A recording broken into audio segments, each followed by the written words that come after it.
Okay, so the last shape we're gonna draw together is this jelly bean. And just like the gumdrop, it is not a built-in shape, and we can just double check and see that I do not see a jelly bean.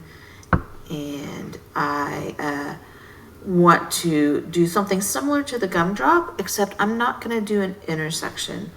I noticed that there are some basic shapes in here. It does look like either two circles or in this case, two ovals. So I'm gonna see if I can build this jelly bean by combining what Cuttle calls a weld, but otherwise known as a union.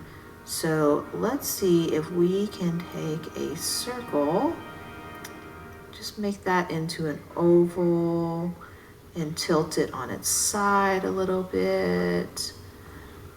I still have to shape it onto that half of a jelly bean. And then let's make that other side also an oval that will tilt the other direction.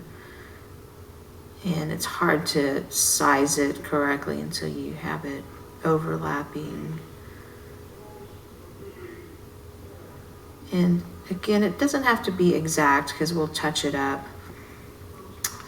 after we get it to its primitive shapes.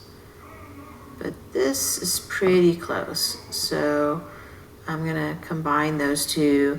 And this time I'm not looking for an intersection because that would give me this little teardrop in the middle. I'm looking to combine these two things. So in this case, I'm gonna go to modify. And before I do that, notice that these are two separate shapes.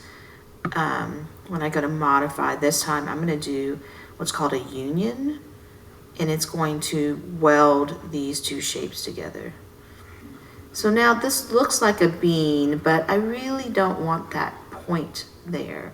So I could either convert it to paths and modify the anchors, but I want to show you another Boolean operation. And this time I want that rounded, and I'm going to do it by adding another circle on top there, not so big, but now instead of a union, I'm gonna put this circle right there to round out that corner and make it a tiny bit smaller.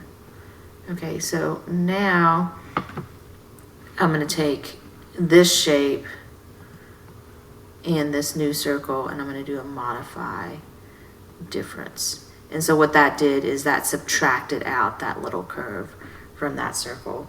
And it did do that to a group.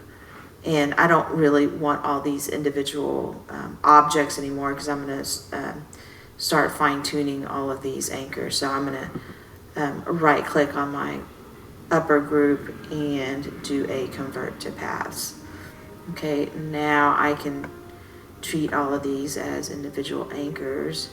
And this anchor right here, it's pointed, but I don't want it to be pointed. I want it to be smooth. So I'm going to change it from free to tangent. And it doesn't actually do it until I grab one of the handles and just tweak it a little bit. I'm going to do the same thing over here. I'm going to change it from free to tangent. And then as soon as I touch it, it will smooth it out. And then down here, the intersection of those two ovals, I want to switch to tangent as well. And then as soon as I tweak that, it will be smooth. Okay, now that is a jelly bean, and I can color that red and make it 0.05. That would be worth full credit, but just if you want to practice, you can just kind of play around with all those anchors until it looks nice and pretty.